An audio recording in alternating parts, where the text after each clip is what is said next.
What's up, y'all? It's your girl T, one half of Cup of Conversation, where we have conversations worth having and get into this, get to know me, get into my business a little bit.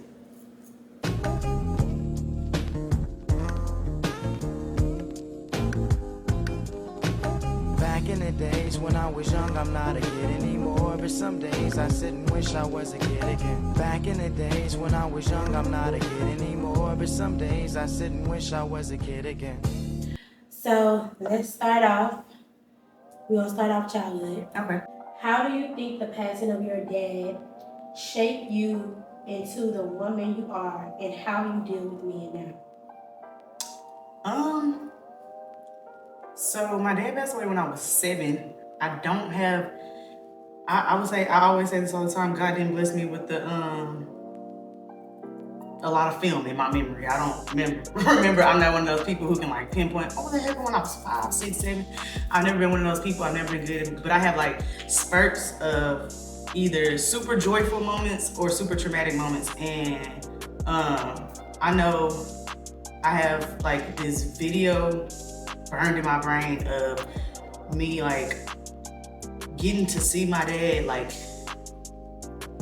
in his last few moments, and it was very traumatic. But before that moment, I said that to say I think that shaped a lot of the way that I move with like people passing away and grief and later on in my life. But as far as how I deal with men, before, all I can remember, because he was married to my stepmom, man, all I can remember was she loved his dirty drawers. Like it wasn't nothing that he couldn't do wrong. Like she always went. It's kind of how like I kind of compare it to how I see me and my man now. Like I'm always up under him. We always up under each other. That's kind of how they were. They anytime I seen him, I seen her. So I would assume, I mean, like I said, it was 7. I was 7 when this happened. So I would assume they had a good relationship just due to the outside of it, just what it looks like. And it looked like she was happy. It looked like he treated her fine. He accepted her kids just like he did us. He took care of his kids as far as I knew. So I think it kind of like, because when meeting Coco made me realize that I've had a lot of grief in my life. Like I thought the amount of grief I had was normal, but it's kind of not.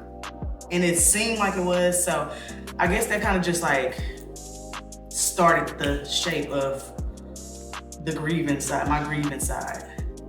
Okay, so in your childhood, we can move a little bit forward too. You don't have to be really young, but what relationship strengthen you, weaken you, and transform you in life? Oh, that's a good question. What relationship strengthened me, weakened me, and transformed me? All three? Or, okay.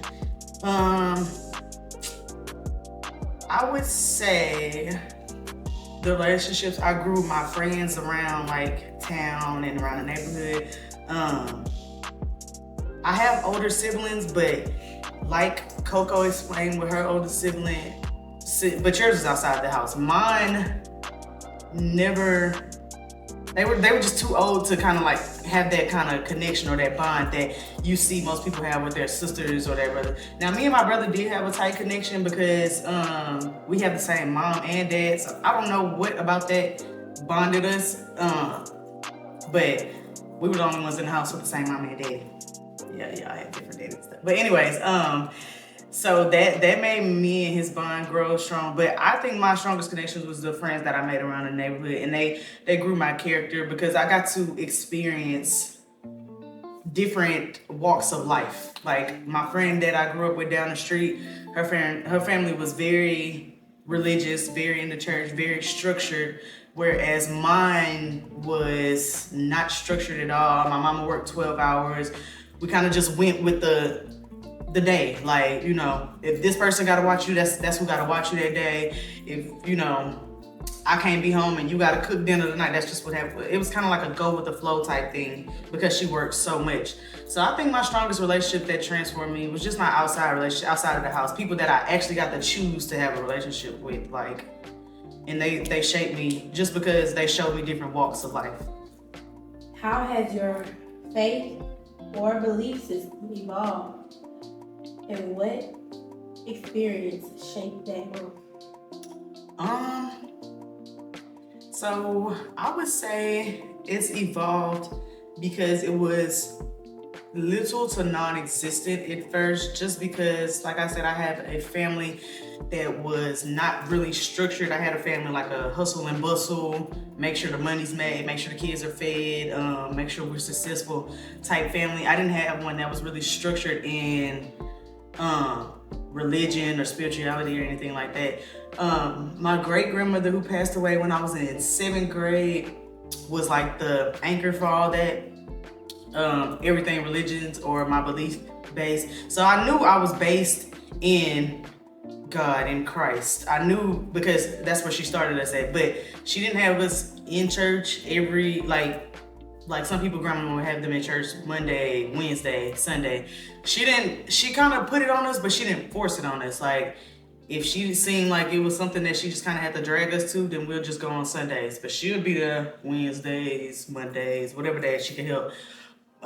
So that kind of like just nudged me a little bit to let me know, hey, this is who you should be following. This is who you should be believing in. This is what you should think about life, and this is your outlook should be like this.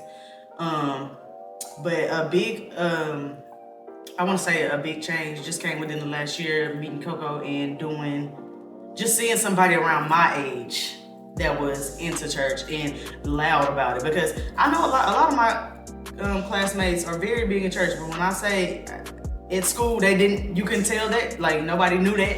So the people that I chose, like even my friend from down the street, my best friend, her mama had her in church Wednesday, Sunday, whatever case it may be.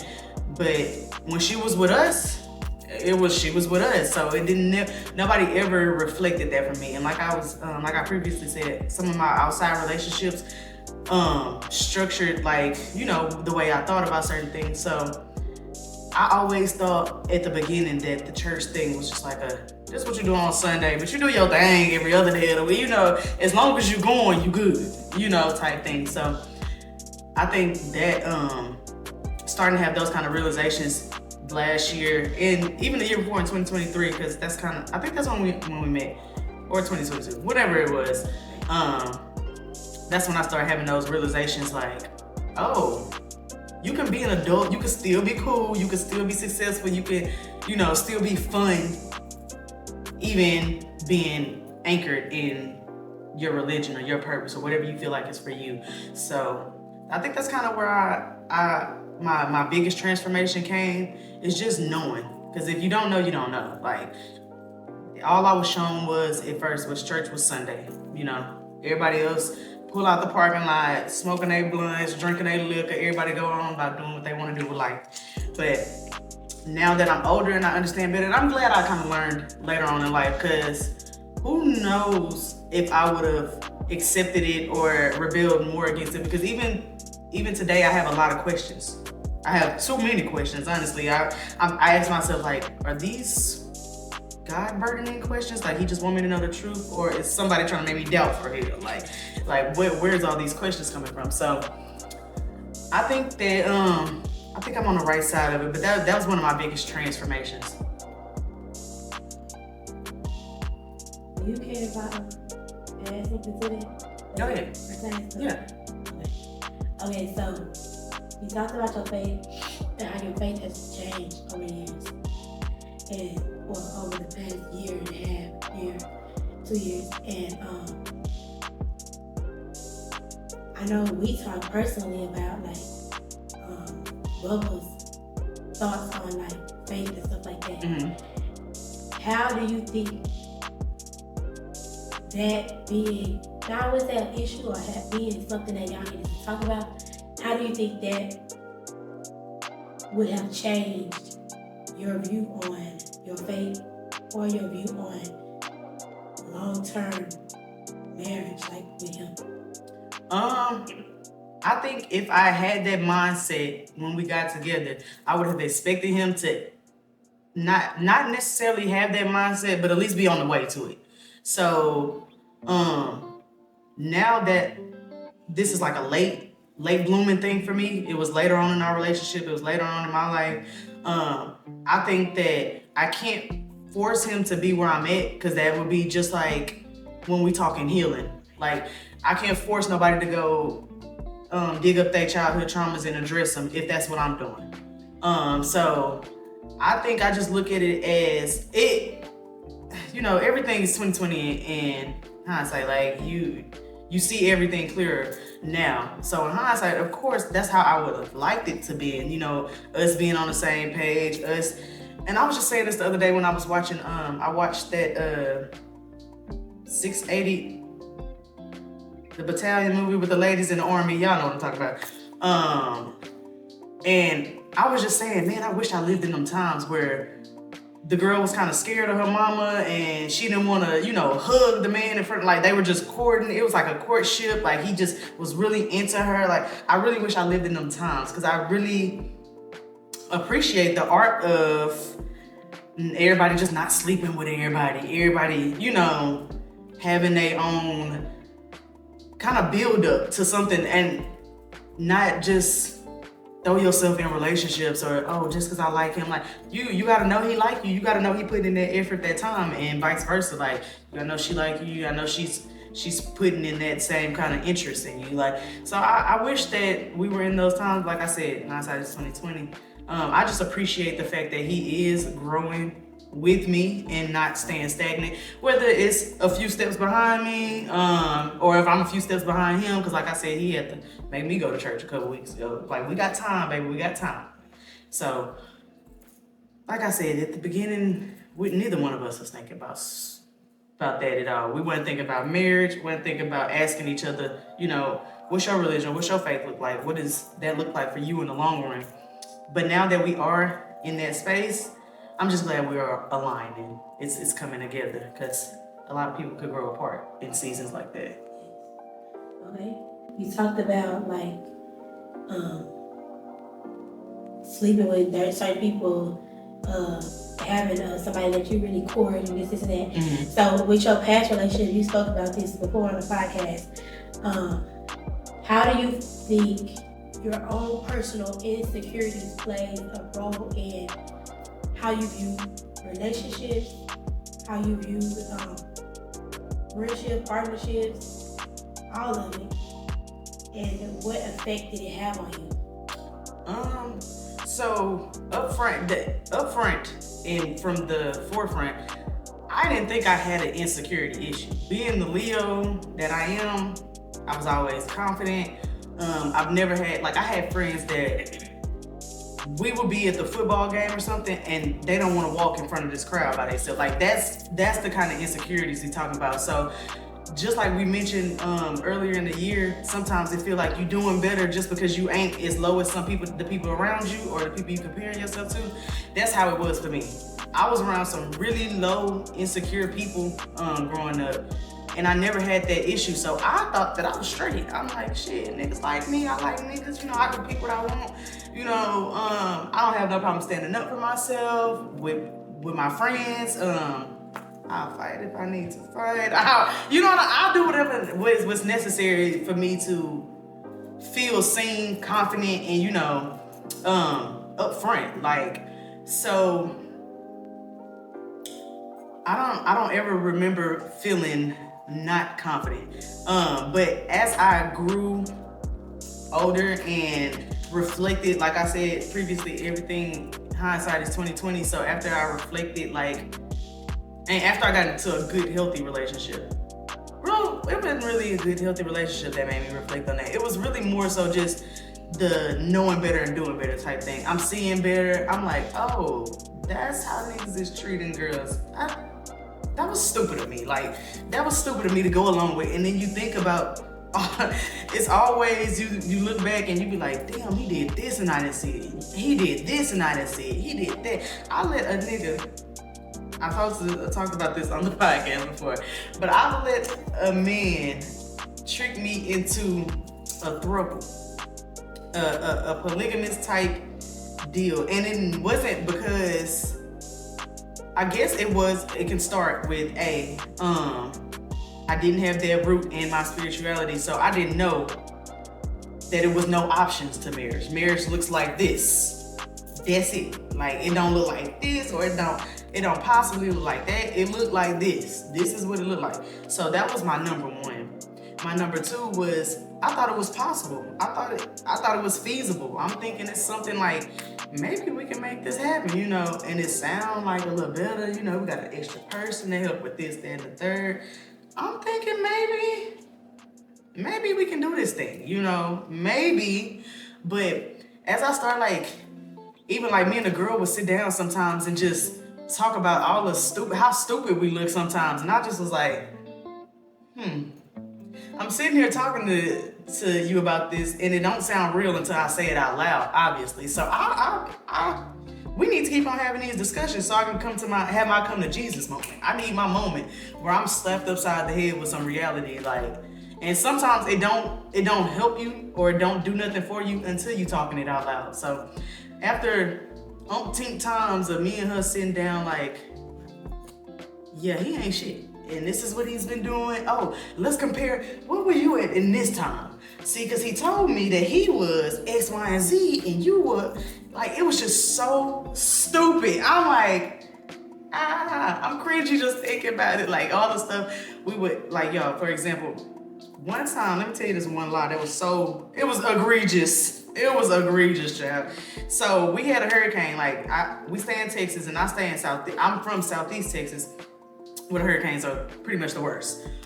So we had a hurricane, and at this point, he had an apartment that was our apartment, but we had broke up, and I moved out, and I moved back to my mama's house. So when we got back on good terms, I'd be back and forth over there. And we ain't even supposed to be, like I said, we wasn't together at that point. So I would be back and forth from his apartment, and during this hurricane, I was at my mama's house, and it was getting bad. It was like about to flood, and all like cars was about to be underwater and all kind of stuff. And he called me and was just like, can I come to your mama's house? It's finna get bad over here. Can I come over there? Yada, yada, yada, blase, blase. I'm like, how you gonna get over here? Because, you know, you're gonna flood your truck trying to get over here. He made his way over there to my mama's house. Okay, so we sit in my mama's house for a little while, and now it starts getting bad by my mama's house, so we gonna have to evacuate and go to Louisiana. So he says, before we evacuate, let me run back to the house, to my apartment. So I said, all right, I'm gonna ride with you. I rode with him back to his apartment, and he ran in and came out. I didn't think nothing of it. Later on, when me and this girl adding this story, when me and this girl sit down, and we done already met, we together at this point, and we talking about all the dumb shit we done been through with him. She tells me, you know, and this nigga done left me at the apartment through a hurricane.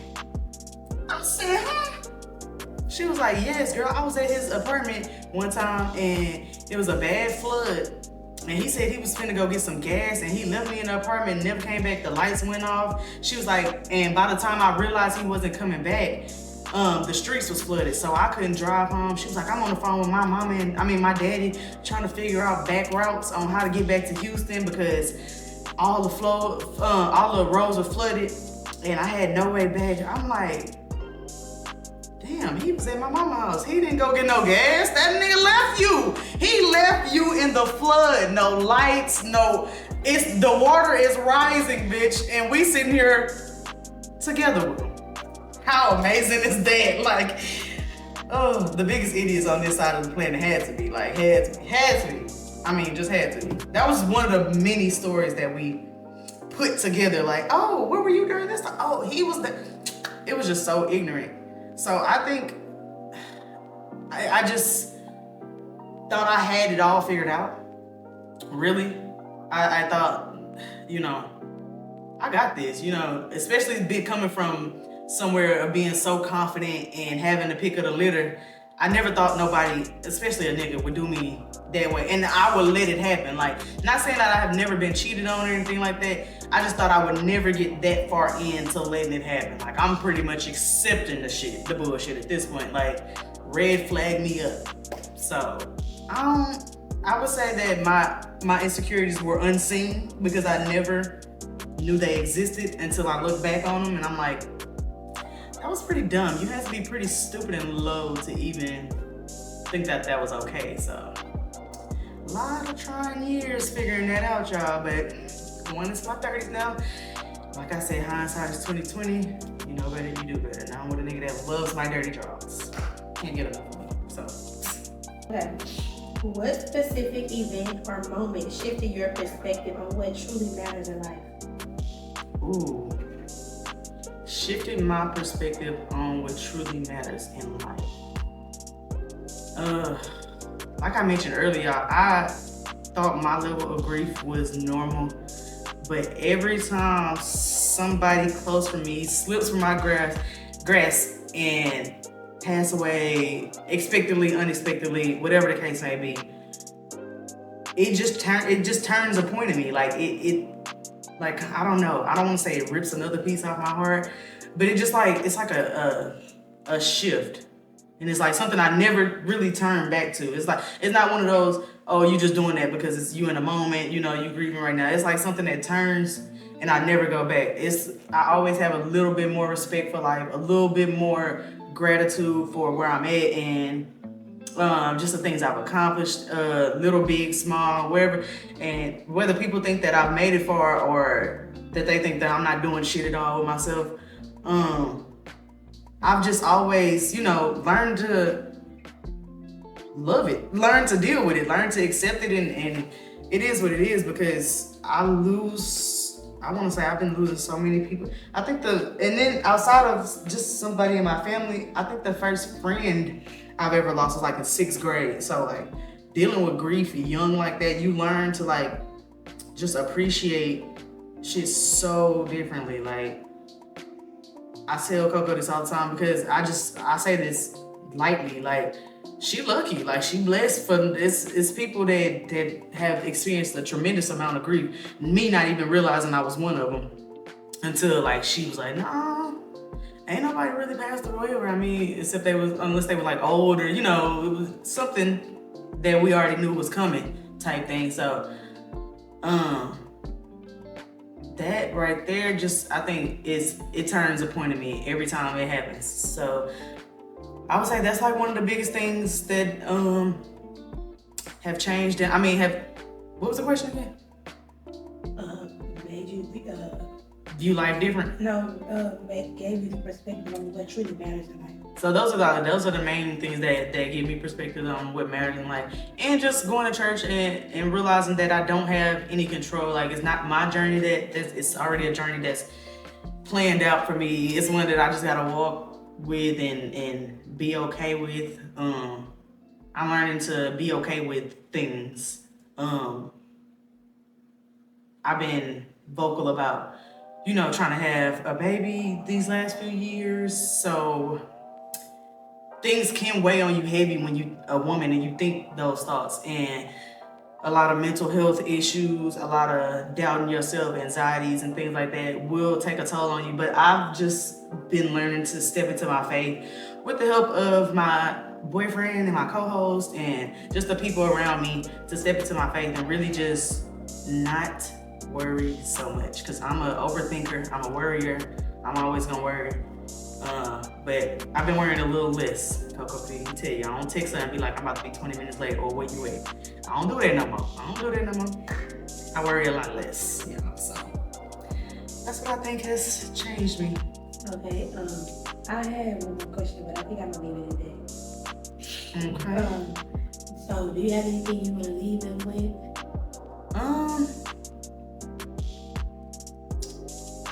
I just wanna say, I don't necessarily care how people view me, but I'd be lying to myself if I said I didn't care at all. So I do want y'all to know that, and everybody that's watching, if you have been supporting me, I truly appreciate it, because I am putting in the time, the hours, the money, the manpower to make my dream successful.